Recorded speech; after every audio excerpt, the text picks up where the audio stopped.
Inside Story Uganda, real source of political updates.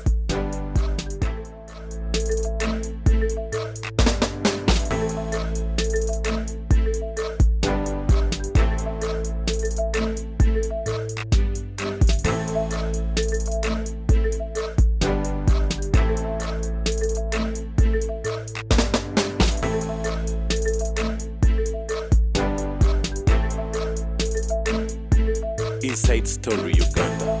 Omukulu Tamale Mirundi. Amacha marungi sebo. Tena bagasi bana bizibu. Ekitufu ndio ojjo kyoge tobena bizibu. Hapana. Wesimye. You think what you call problems are challenges.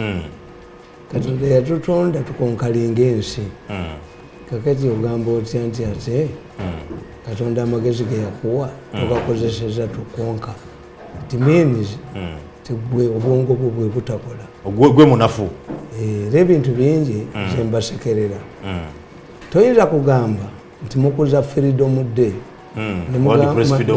ne buga nti ate gavumenti ebayisa bubi ate ripooti nefuluma ng'empapula za gavumenti ate zebasinga okusoma kati gavumenti tuyisa bubi nani empapula gavumenti zebasinga okusoma ripooti bwegamba noga nti omusajja akuba ennyo omukazi ate bamuwadde ekirabo ky'empisa wano ekimu ku byo kifu yes omusajja wabanga akuba nnyo mukyala we alina kubeerera mba talina mpisa. How can government newspapers be trusted by the population in a country, in a society where government harasses the media?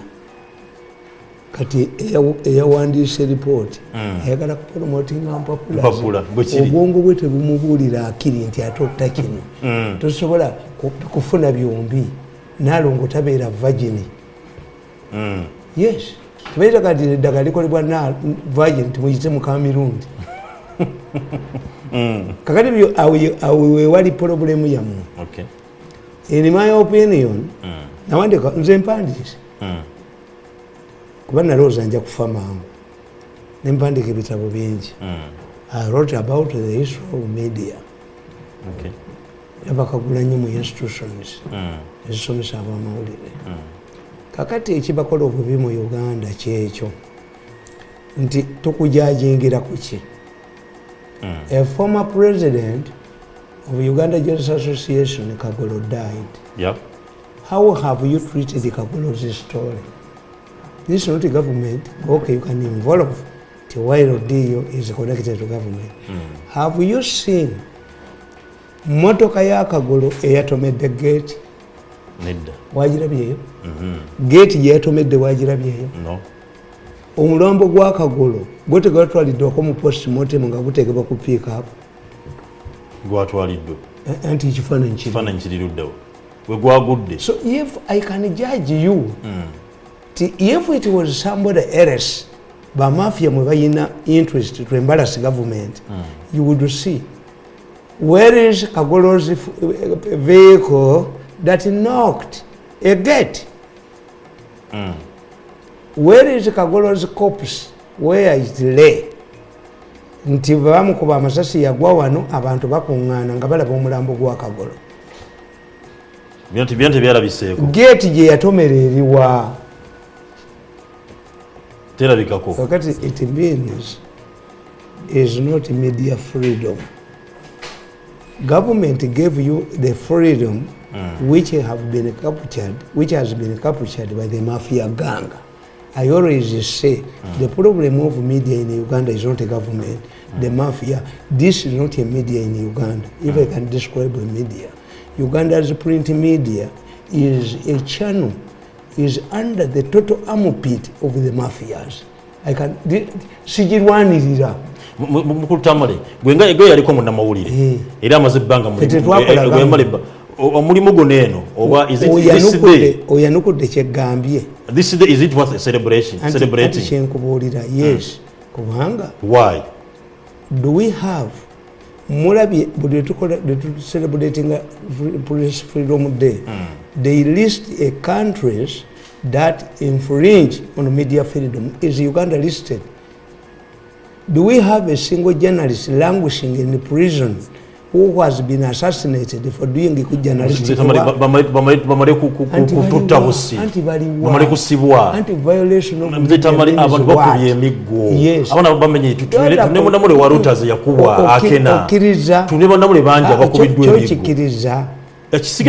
know how many journalists die in a year?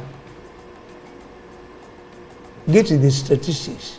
How many journalists die in a year? Worldwide over Uganda. Worldwide. Uganda munamawulire kyeyafa during his journalistic work. Tumale kufa Kagolo yafa. Tumale kufa Kagolo yafudde you are on. It was according to your stories book one that Kagolo knocked a gate. Yeah. Where is the knocked gate? Kagolo's vehicle knocked a gate. Where is the damage to Kagolo's vehicle? Eriwo. Ebifana ebijikwata. Kirabikako. Omulambo gwa Kagolo gwaguddewa. Kuba amasasi bwe gamala okuvuga normally people come. Kabanga lyatutte omulambo gwa Kagolo mu mochari tebagukebedde eriwa. Is your own a former president of Uganda Journalists Association, the oldest. Uganda Journalists Association was started in 1964 by Chintu Musoke. They went to Ghana, Panegundi journalistic organizations, they found out tibanabo bonabaze n'ebibiina byabwe Kintu Musoke, Bagenda Mpima and others who went there, went outside and formed the Wuja 64. Awo nyini. Kakati yenkubuuza emmotoka ya Kagolo yatomedde eriwa. Tamale lisinza jikula. Gate yatomedde simanyi weri. Ebisinza jikula simanyi. Nende kijjaawo. Ebe ne wono byambuuza mzee Tamale. Tebijjo ne banawule bakulusa nyiziwa. Kakati kankubuulire. Kagolo was never killed at his place. This means Kagolo was kidnapped on the way. Mzee Tamale. Anti biriwa. Noyogera mu bantu noga nti emmotoka eyabadde emugoba okuva emitiyana nti ye what do you do, what should the sensible man do? Paka the police side police station eriyo asanda bemmotoka engoberera nga nziyeyo omudumu ati gwogulina gwogulina benyundo nganji bwembeera nze nga ondaye bloke engoba kati gwatayina stop at the nearest police station yeah oba petrol station from mitiyana emmotoka edduka gye bagoba tekuba ng'ombe. Kakati media ya mumujitege nfu. You have a dead media. This is not a media, it's a but created by mass what? Communication, we call it a media. You're telling me, did the government tell you not to publish the knocked vehicle? We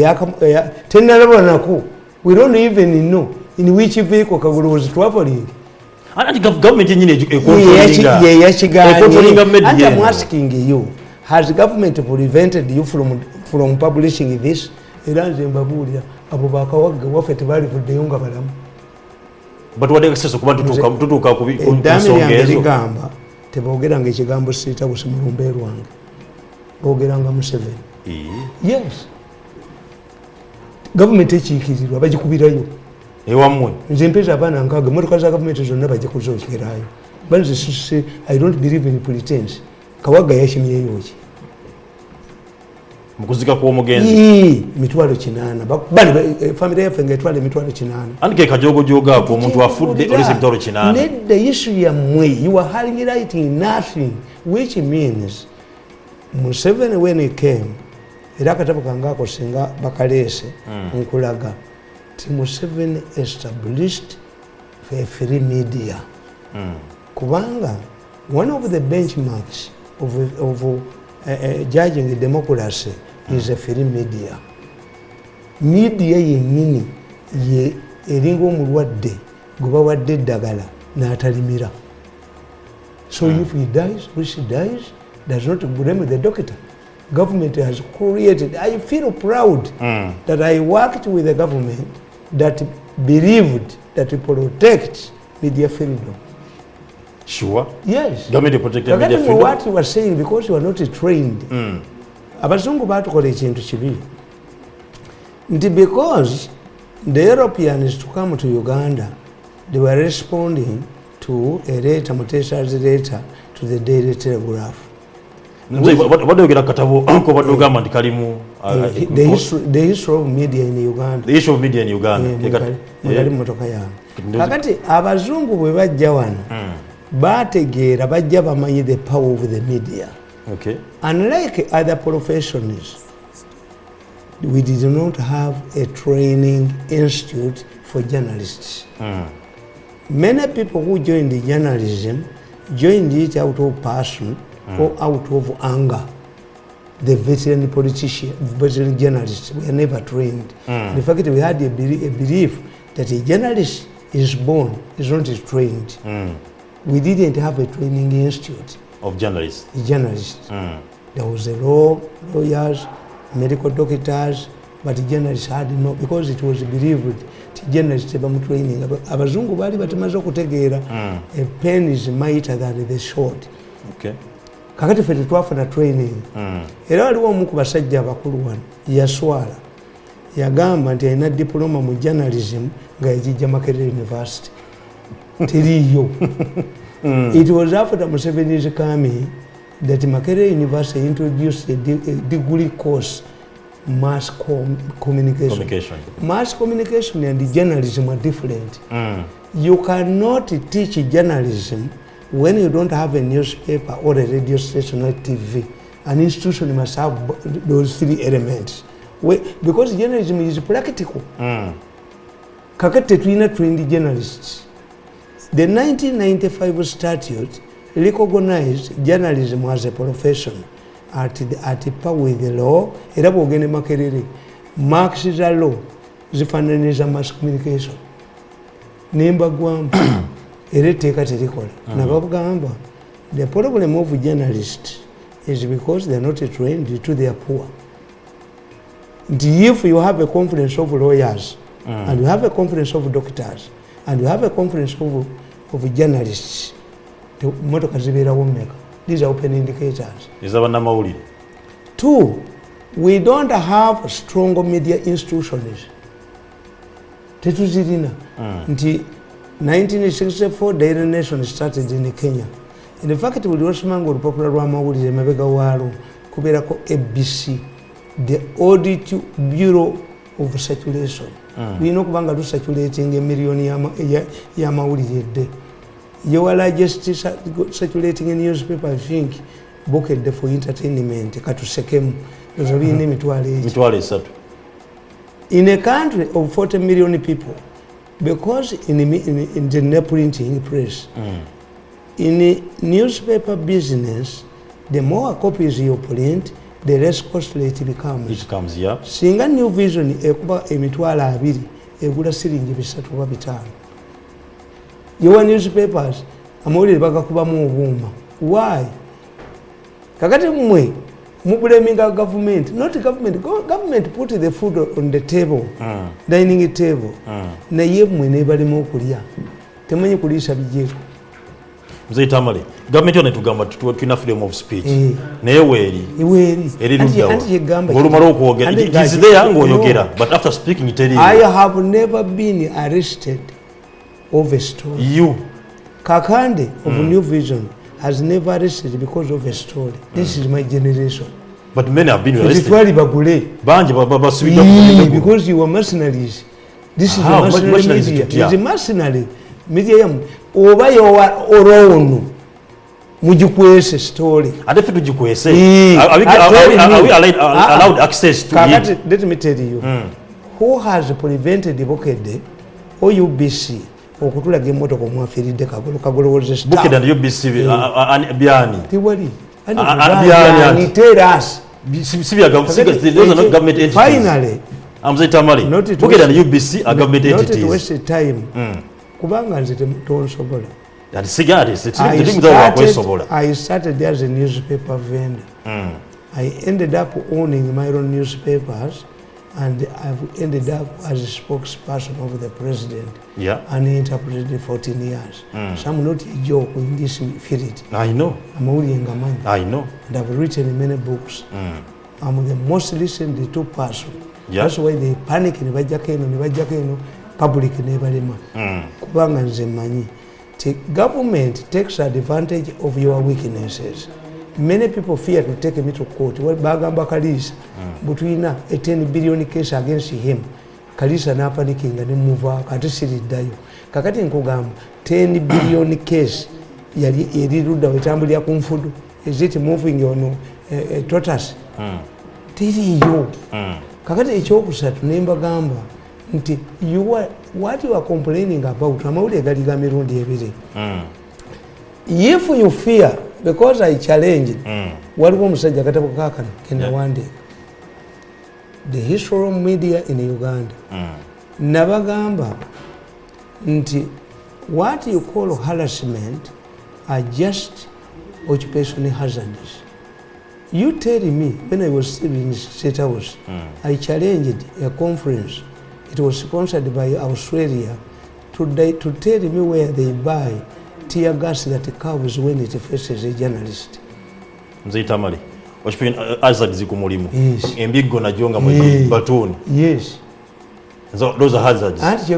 You tell me a journalist who has been picked from his office for a story, etali malicious.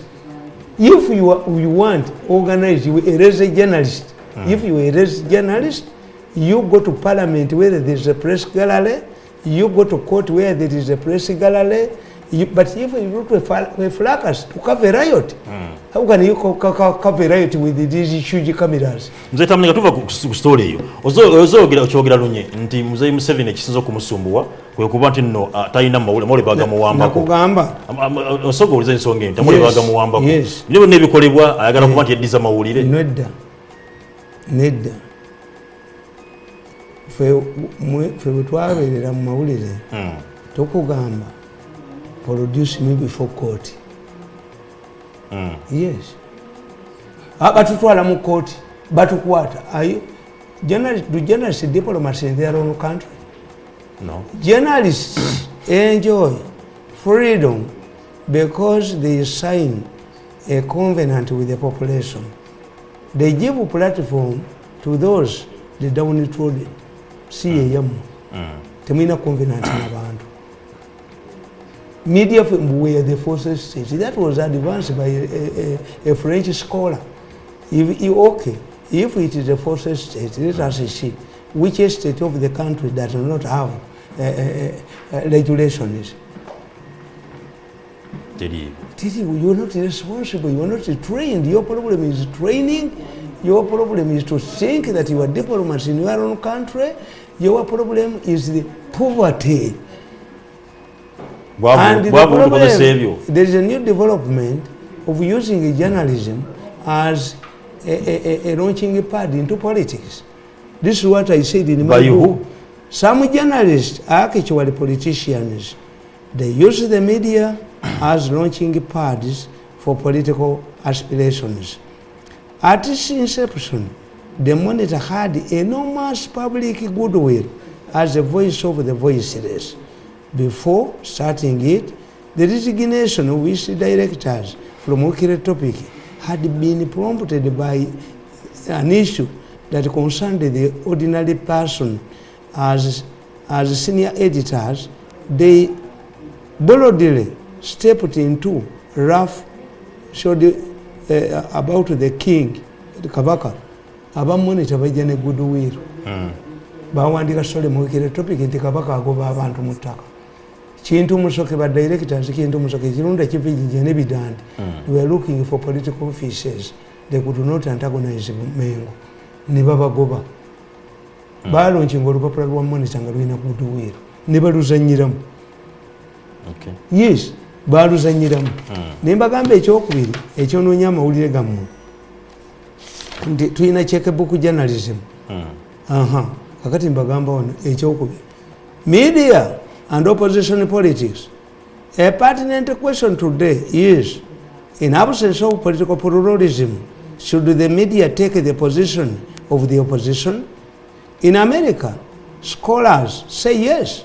However, they say that although the media must assume overall responsibility, the media should operate alongside the judiciary, I beg to differ. Politics is crude. It's a dirty game. While journalism is purely a profession, you cannot say that if a country is short of men who are ready to marry off spinsters, then we should force Catholic priests to marry. Opposition is weak. In absence of a strong opposition, the media will turn it, which is wrong. Tamale okuba kwogera ku mbeera embi eri mu ggwanga era nga kituufu yeeriwo otuba tukoze ng'opposition. A journalist must not be supporting, must be neutral. Yeah. Yes. Era I'm a neutral man. Kati wemaavu nenga katogere ku nguudo embi eziri mu ggwanga olwo mba nkoze opposition. I had people who bw'ova n'oyogera ku bamafia abali abasuula gavumenti oba ofuusa opposition. Do you know that there was a meeting in Uganda where they sat and anointed the success of Museveni 2 days ago? But they said, if we don't kill that man, let us use him as a lecturer. Who, you? Turn the enemy into a lecturer. Somebody was explaining to them. Whatever he says, listen to it. On Saturday, when I was on my PAL FM program, they were listening and arguing. They were arguing. You listen to what that man is saying. Kakati, Bagende was president. But candidates from Buganda went and met the president from Mpiji, Wakisa, and where. And they told the president, your son has crossed the red line. Is supporting Bobby Wine. Museveni told them, I know Mirundi cannot support Bobby Wine. Go to the next point. Why do I have this credibility? Why is it that even Bobby Wine, when he got a party, Irangami? Kubango vano yogera amazima. Nga gaino kubanga gavira. Yes. Nina fichi tukola. And no, if you, but for you take sides. Which sides? A media. Mu America, chirikiria. Nti a newspaper can come and say, we support it. Good. Why? Boba yo media yabwe bweto bweri era America bayina kye bayita libertarian theory. Libertarian theory was developed by American scholars. Allow the media to say whatever it does because the public can decide. Oba balimba oba tebalimba. Mu Uganda tikikolamu. To allow libertarian theory, it means that a media at an advanced level, what does it do? You create a marketplace of ideas where people can come and buy. But to create that marketplace of ideas, you must have knowledgeable people. Okay. Temuchirina. Kakati kankusembyeyo na kino. Checkbook journalism. This is where journalists are induced to doctor stories, and this practice is prevalent in Uganda. In fact, the first item journalists attend to at public functions is to list down the names of those in attendance and submit to organizers for inducements. Interestingly, the organizers make it part of the budget. On many occasions, squabbles arising from these inducements erupt between organizers and the journalists. It was noted earlier that before the advent of NRM, journalism was despised. Practicing the profession was referred to as Olugambo, occupation for rumamongers. The stereotype would, however, change over the years with the media institutions falling into hands of younger and highly educated people. These own Abu Bamwenda, they are not journalists, these are business people. The Mwendas. These own expensive property, like any other Uganda, they are not paupers like their predecessors. They are part of the intelligentsia and the middle class. As a result, they have become arrogant, considering their status. They apply blackmail and intimidation tactics. A corrupt system gives media power and influence in matters of governance because public officials keep secretion in their cupboards. Unlike many African countries, Uganda has gone through a unique and turbulent history. What is in news in other countries is not necessarily the news in Uganda. For example, Uganda experienced the tyranny of Amin era and barbarism of the highest order, which so many lives of Ugandans lost anyhow. People would be walking on the streets in the morning and bump into relatives' body along a pavement without prior knowledge of how the victim ended up there. Obote's soldiers raped women in front of their husbands and children during the 80s. It is a country where Joseph Kony chopped people's lips and slapped padlocks onto disfigured body parts. It is a place where rebels cooked people in reports. It's where this and happened is in total this news anywhere. Kakati mwekimuliko banna Uganda balaba ebintu abaganda bakugamba if you want to lose a sex libido produce many daughters. Why? Because these daughters expose their nakedness anyhow, and once a man uses to a woman's nakedness he loses libido.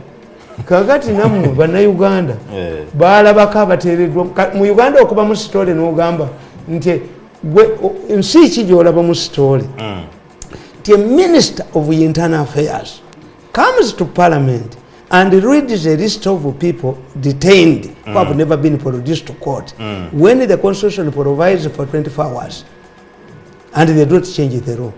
Then another leader of the opposition in the same parliament says these people are missing.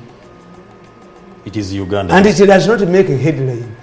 Kakati mwe, because Ugandans have seen whatever is sinnable, you have resorted to corruption, you have resorted to bedroom affairs, you have resorted to trivialism. Wow, and so you got the body, you know, give up on Enga Fanam to condemn Namawire, some government, everything at you, some never told even security, to some Yokubat, Namawire, but now what them say much to Sako enough to work on Tulaga.